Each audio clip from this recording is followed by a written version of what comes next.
we are going to be getting some stuff done. I got to replace a couple of diamonds in this ring and then just work on some random stuff. So see if you guys can see. Let's see, where are the two diamonds? There's one there. Oh yeah, so missing diamond there, and then a missing diamond there. So this is gonna be easy. It's just drill out the hole, set a diamond in there again. I already had it done, polished and rhodium, and I guess a diamond fell out at some point. So I gotta take all the rhodium off, polish it, re-rhodium it after the diamonds, and then call it good. So we will see. We will see what we can get into, but let's get our handy dandy visors and get some diamonds going over here. Let's see, how big are they? I don't think they're gonna be that big. We'll use this one. All right. So got a little bit of diamonds going, and we're gonna get, actually, let's get our bulbers first, because there's one part on the diamond, or on the setting, that I want to drill out and make a little bit deeper, I think. Oh wait, no. Actually, that's already pretty good.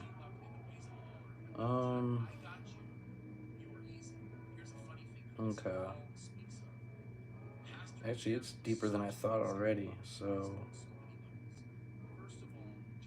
Oh, let's do it either way. Make it just a little bit deeper, because if it already fell out, then I think drilling it a little bit deeper isn't going to be bad. Alright. So, let's get our bulber. Let's get a little bit of this pasty sauce and drill that out just a tad. There we go. It's a little bit deeper. And that should be good. Now we're gonna come in with our heart burr and make a setting for the diamond. Oh no, got caught on the magnet. All right, let's put that away. Now let's get our heart burrs. And we are going to cut the setting for it. I think this one should be good. Too big. All right, let's go 2 down.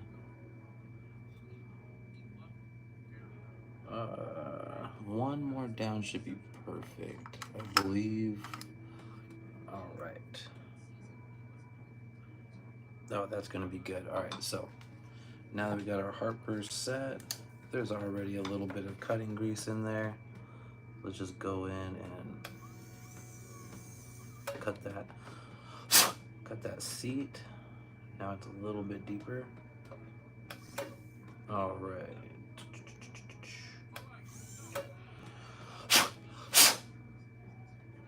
All right, so it's cut a little bit deeper. That is amazing. All right, so we're done doing that. Now we just gotta pick the diamond out for that one. And then the other one, we don't need to do anything to. We just gotta put a diamond in there and then bring the beads over.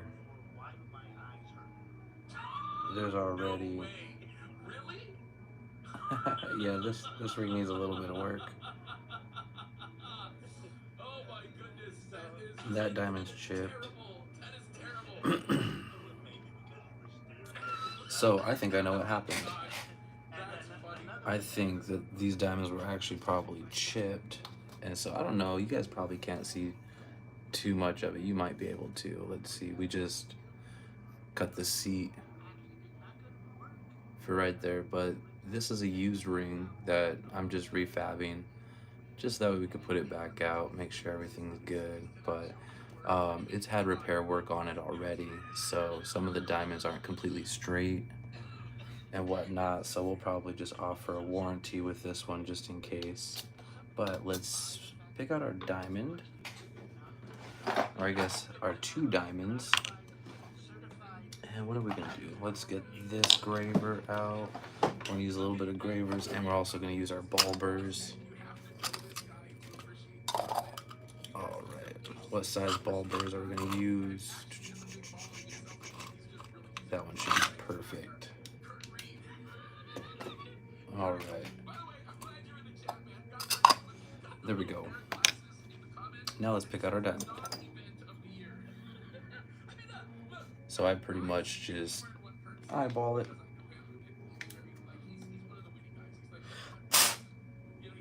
All right.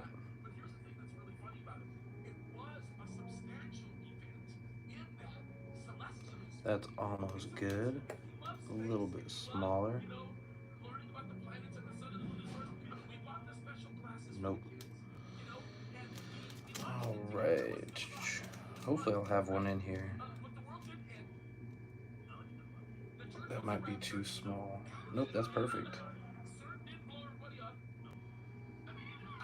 Maybe if I could find a little bit of a better quality than that one. That might be good. Let's try it.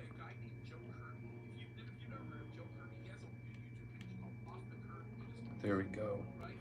That was perfect. So now we have that diamond set in there, right there. And now we just have to set it. So it's already in there. It's good. Get some alcohol.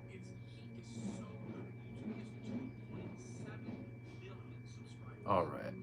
Yeah, that's gonna be a great quality to match. All right, now let's get some water. Clean that off.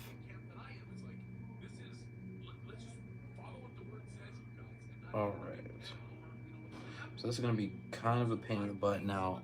With a double shank like this, it is, it's a little bit tricky setting diamonds in these. We can either get a GRS ball, or if you don't want to take the time, you can use a mandrel. So I'm just gonna use a mandrel, honestly. It's a little bit easier, but you can't use a ring clamp because you don't want to break this.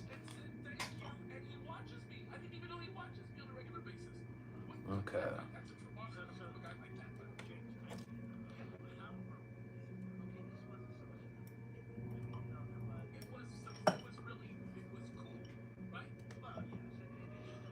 Okay. So that sits in there really good. So actually, let's just start with our ball burr. Do you have rhodolite garnet stone? No, but I get any stone that I need for a job. And welcome. Right now I'm just replacing some diamonds in this, getting this brand new, and then might continue with a little gold bracelet that I'm working on, or a watch case. Not really sure. We'll see. But let's bring these balls in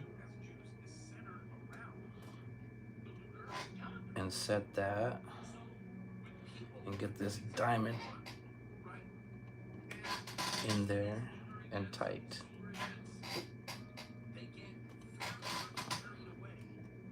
Okay. So we got that. Okay, so that diamond is now in there. That one right there. And now we just gotta find a diamond for the other side and call that good. So let's get our diamond tray back and see what size we're gonna use. Okay, that's a little bit small. That might not be the right size.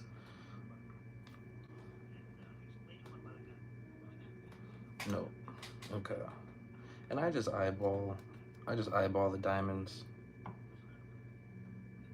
Oh, that should be perfect. That should be perfect. So on this one, I'm gonna set this one a little bit different. So I'm gonna pick this up and then I'm gonna grab some chain nose pliers, and then, yeah, I'm a goldsmith, well, platinum smith actually.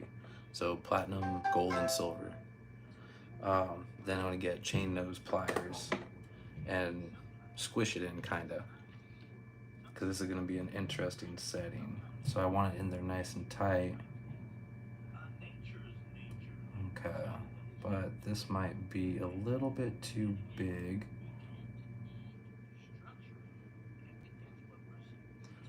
I think that is a little bit too big for what I'm trying to do. Yeah, if a diamond is just slightly larger than your setting, then you can squish it in with some chain nose pliers. But if it's too big, you're just gonna do more damage. So actually we're gonna take this diamond, put that back, and we're gonna search for another diamond again. All right. So let's search for another diamond.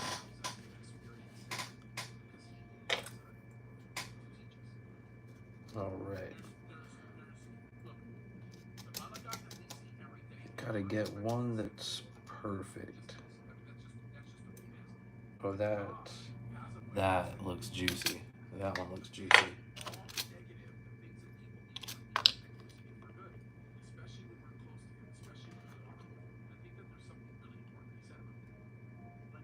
All right, perfect. All right, so that kind of clicked in. So that's gonna be a perfect diamond. And then I'm gonna get the chain nose pliers and set it a little bit deeper.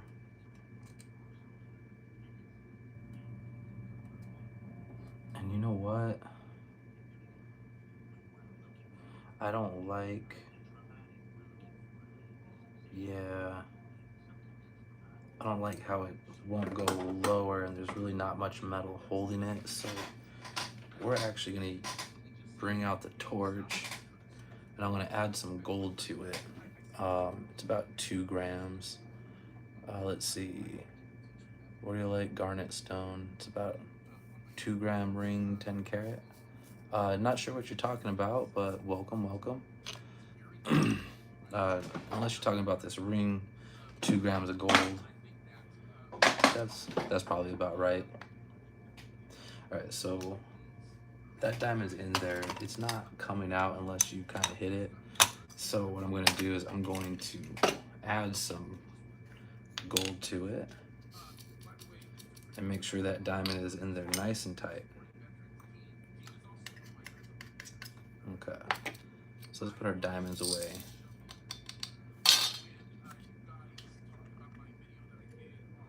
Come on. All right, there we go.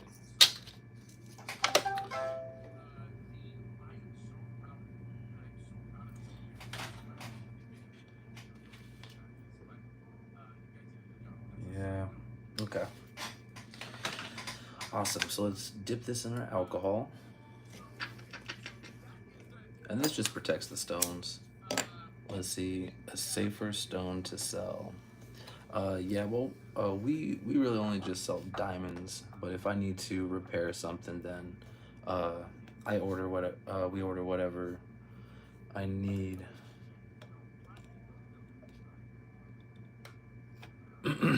But yeah, no, there's a lot of good stones out there. Me personally, I don't have a favorite stone. I'd rather just invest in more gold. That's really about it. All right, so we're gonna go with white hard solder. And when I retip, I don't use flux. And there's a big reason for that. So we're just gonna get a little tiny chunk, because when you use flux, it will want to flow. And if you're doing small, precise work, depending on the job, depending on the prong, but general rule of thumb for me is I don't use flux when I retip. I'm gonna cut just little tiny chunks off because I don't want anything flowing. I just want to retip in a small space and have the retips just stay where they are. And let's cut this 2 bigger ones just in case. All right, so let's get our little tiny chunks. Now, this is how small they are. I don't know if you guys can see, but that's how small the little chunks are. All right.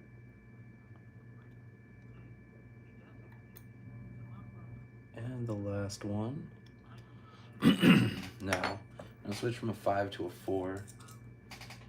I only bounce around between a couple of them. I use a 4 for small fine work, 5 for most things, and then a 6 or a 7 if I really need to heat something up quick, or a big chunk.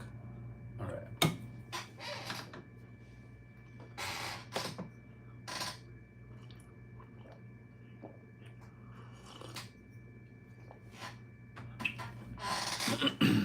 All right. Let's see here. How much will it cost a buyer, please? I don't know. I don't work with prices. I literally just fix stuff and make things. Something, what, like a 2 gram,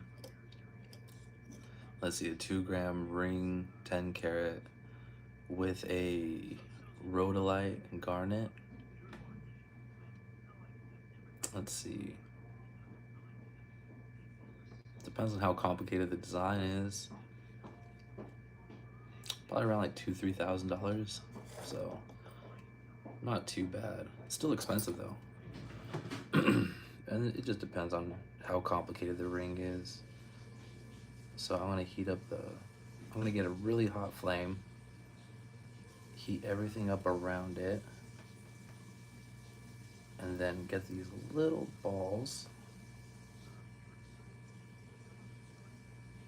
and then put a little bit on the diamond, a little bit on the metal, and there we go. One tip done. All right, come on. There we go. And let's go on the opposite side.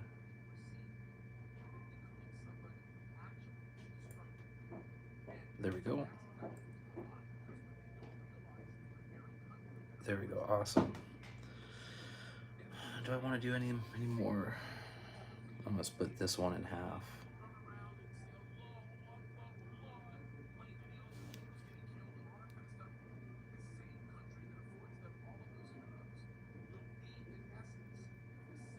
There we go. Done, and let's do the last one.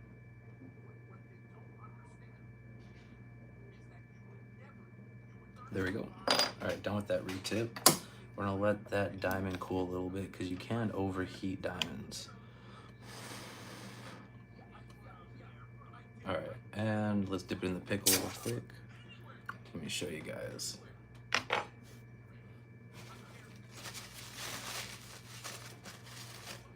All right. Let's see here. So it's gonna be making sure I didn't overheat it because I don't want to replace it. But it was that diamond right there. So we got metal on it now.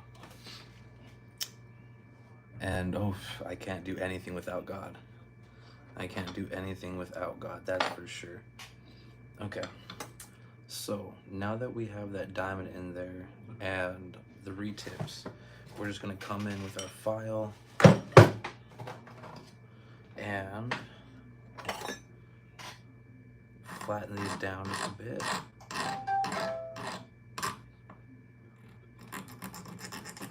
And take off some of the sides. All right, that's pretty good. And we're not trying to take off everything,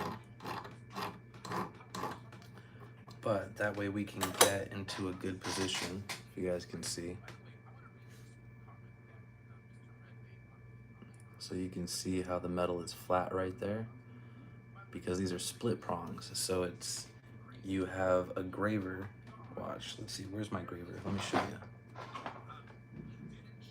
So when you have metal, you get your graver, stick it in, and then spread it, and that's what holds the diamonds on either side. So that's what we're getting ready to do right there on this one. But first, it's about cleaning everything up, and once you clean everything up and get it ready to split, then it just blends in. So we're having a very fine file. Taking some of that metal off, perfect. A little bit more metal on this one, taking that off. Awesome. And now on the outside, we're gonna take this metal off and blend it into the ring. And it's okay to leave a little extra on the outside because we still have to sand it and take the rhodium off. So if you do too much, then it's gonna just undo all your work. So we're gonna go in and now flatten it a little bit more. Now this kind of is a good technique and a bad technique at the same time. The reason why I say it's a bad technique is because your file hits your thumb, and some files are very, very sharp on the edge. But I like to hold my thumb and put the file on, so that way my thumb protects it from going onto other parts of the ring. I don't know how to really show you, but so I put the thumb on right here, and then I get my file and just use my thumb as a stopper, so that way I don't hit other parts. Just do a little bit at a time, and then you're good. So now we have it more blended in. We can just put it in our ring clamp and then split those prongs. So that'll be good. All right. Let's do our GRS ball.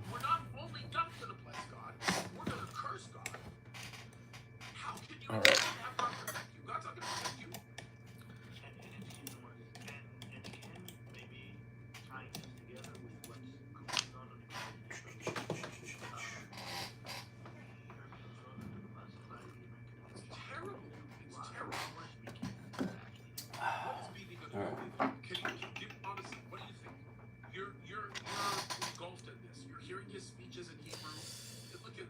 A little bit too big. Oh, it is gonna be this one. Okay. Oh well. Okay, I'm hearing that as well, right? But how does he finish up Hamas by withdrawing everybody from Rafah? And that's here's the problem. Okay, he's saying we're going to finish up Hamas, but he is withdrawing from Rafah, and according All right, to let's split these prongs. on the American side, what is not going the on? Hamas side, by the way, the American and the Egyptian Welcome, side, welcome, there's welcome. an agreement that's on the edge of being So signed. let's make sure our engraver How is are we sharp. signing an agreement? Okay, And let's put these here's the prongs. problem. And again, it doesn't make good political sense for this administration to support Israel. And the reason it doesn't make good political sense for this administration to support Israel is because that the enemy has made a connection between the left side of the political fence here, your woke and your environmentalists and your people lovers and your freedom and rights people, with Islam militarism fanaticism. And those two are now tied together, and it's a knot that only the devil can tie. I mean, that kind of knot between these two relatively very, very different kind of aspects.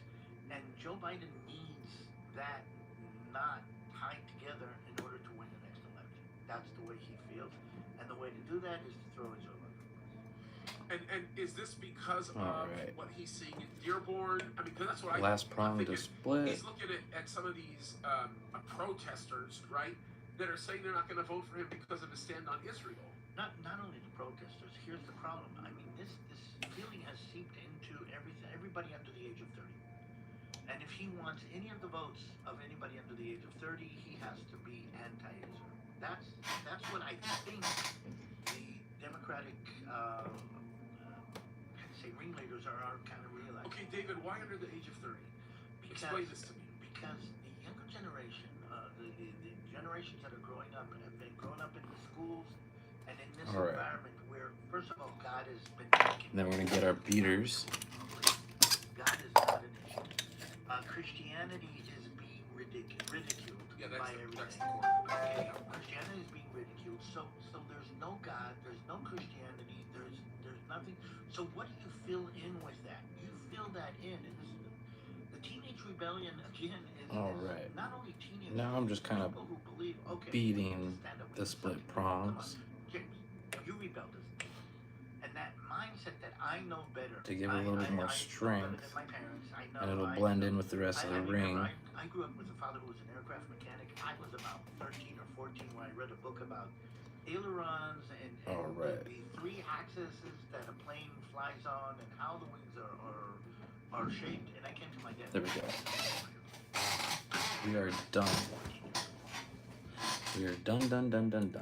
Now we can just take off the rhodium, polish it, re-rhodium it, and call it good. So let me show you. Open. What's up? Happy Eid. Oh, happy And to you. I'm leaving, so I'll see you on Thursday, inshallah. Yes, sir. Yes, Enjoy sir. your Eid. Oh, well, After 30 days, we are going to eat tomorrow. Well, Breakfast and lunch. I don't celebrate, but You and- celebrate. No, I don't. Nope. I celebrate Passover for the Jewish holiday, for the death of Jesus. Different concept, different belief. Different belief, different concept. Yeah.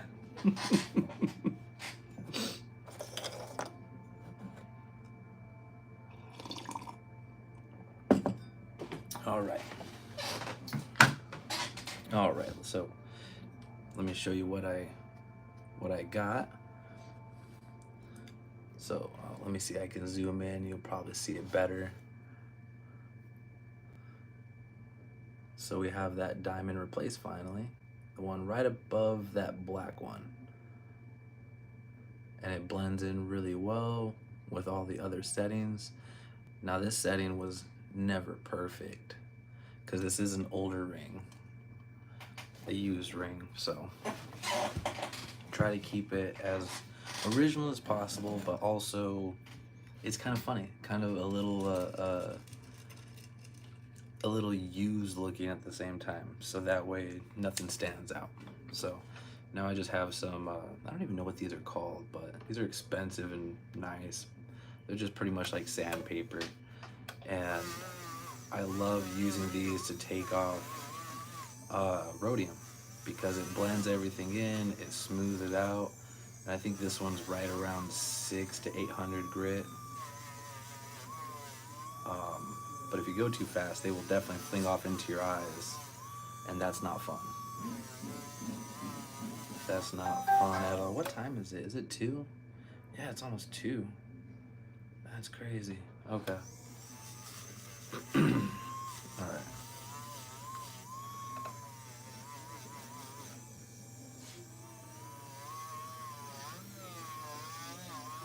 All right. So now that we have the rhodium taken off, try to hit the inside just a little bit as well too. I don't like going on the inside of the rings with this because it starts screwing the whole thing up, but it's okay. It's okay. And I am going to go buff this ring real quick and then steam it off, and then bring it to rhodium, and I'll show you guys the finished product.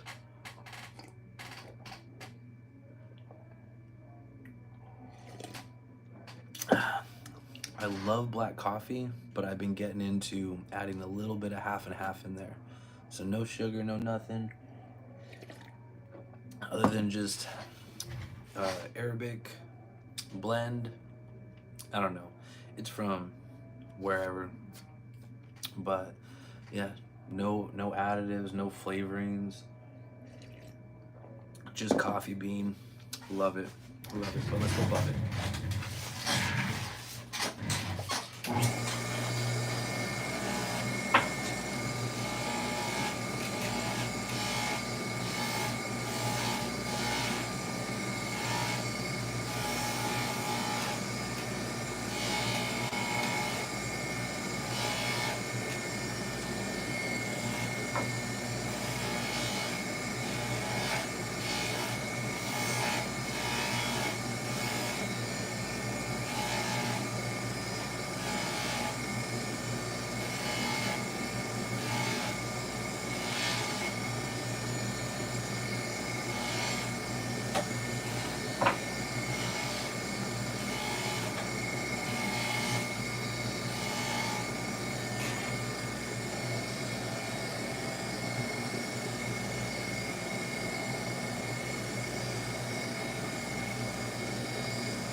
Let's see if you guys can see how I played it just a little bit.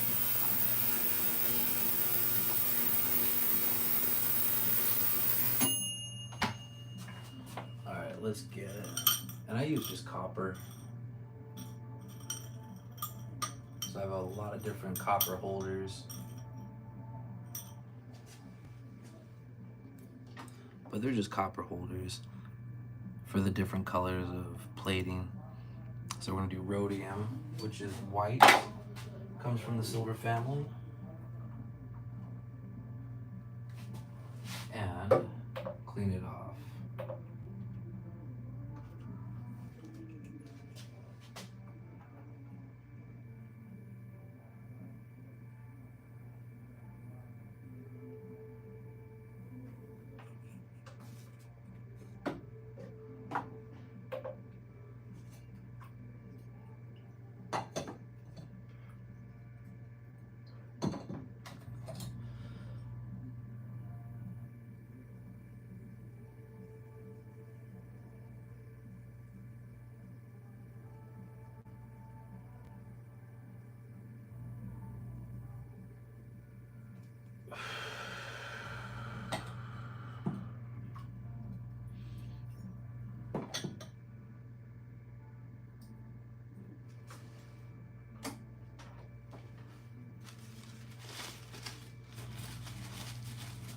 All right. Let's see. Am I Jewish? No. I am a follower of Christ Jesus, Yeshua HaMashiach, the true, rightful Messiah, my Elohim, Jehovah, Jehovah Jireh, and all that. So it's just many Christians are misled and they don't read their Bibles.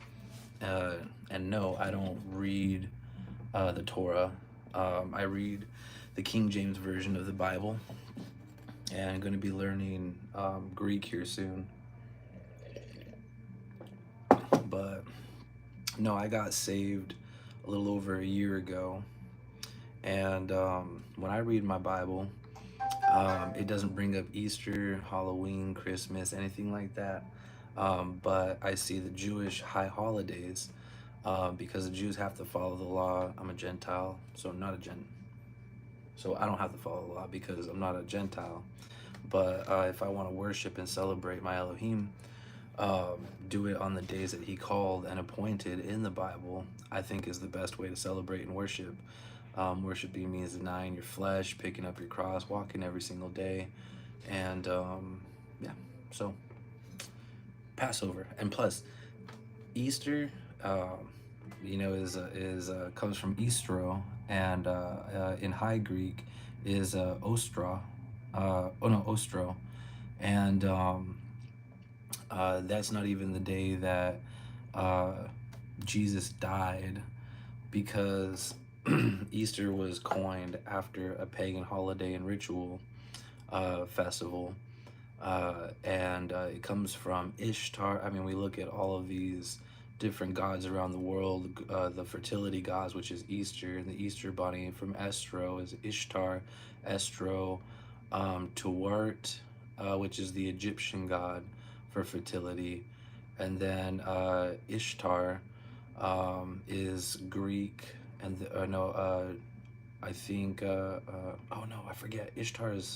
I forget where Ishtar is from, and then we have Aphrodite, which is a Greek god for fertility, and then we have our God, our Elohim.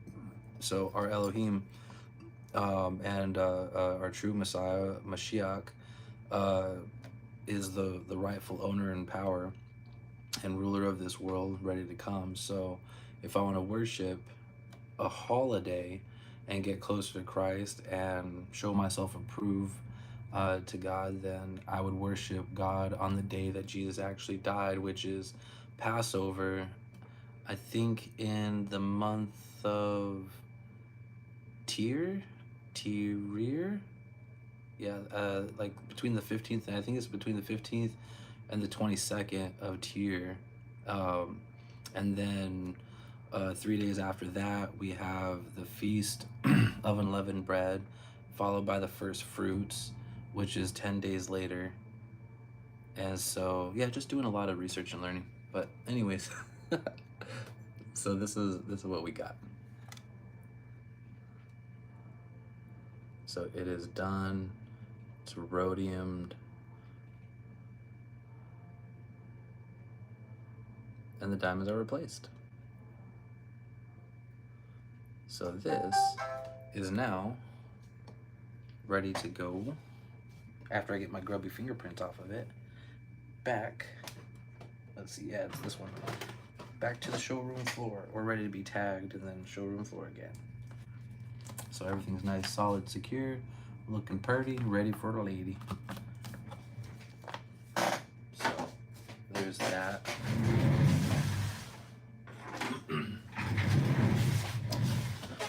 All right, but I'm gonna go take a quick little break, finish my coffee, but I appreciate you guys being here. I might do a live stream again a little bit later, but I gotta roll out some metal and that's not fun, so I just gotta go on my rolling mill. So, you know, roll out the metal, enjoy doing that, get a little bit of arm workout in there, and get ready to probably work on my fiance's bracelet a little bit more. So she's gonna get something kind of like me. She doesn't really like heavy stuff, so just making a plate with a heavy heavy chain link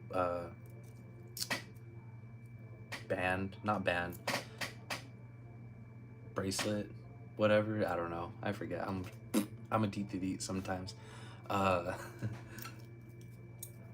And so it's gonna be kind of similar to mine, a little bit different.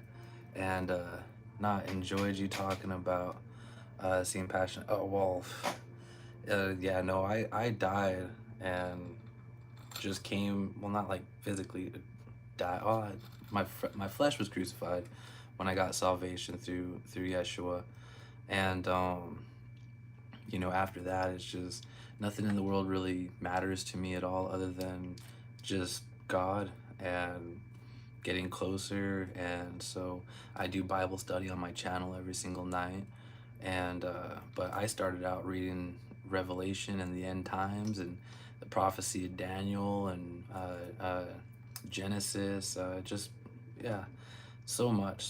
So I do an in-depth Bible study usually every single night. The last few nights I've been extremely tired, but you know, thankfully, God willing, I will be able to do a Bible study tonight and just be recharged. I got a little bit of sleep last night, but everything about God, because I've realized I can't do nothing without God. God's blessed me with a lot of talents, and so far I've pissed them away by not spreading the gospel and Jesus with everyone. So, you know, and you know, how do I say thank you because of my gratefulness to my Lord? You know, and it's just read my Bible, preach the word, help people out as much as possible, and if I want to worship him, deny my flesh of the things that pull me away from him, strive to be perfect even though I'm not perfect.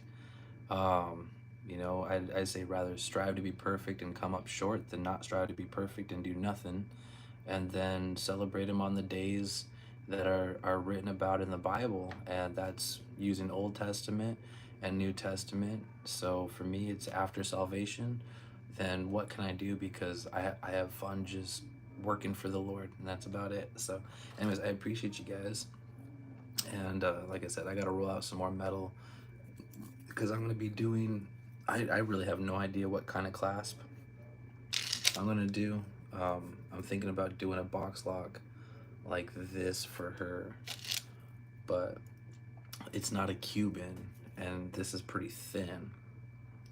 So I don't know, I might do like some type of barrel or something. I don't know. I have no idea. So we'll see. But I appreciate you guys, and I will see you guys later. And if not, I will see you for Bible study tonight. All right, stay sexy. Laters.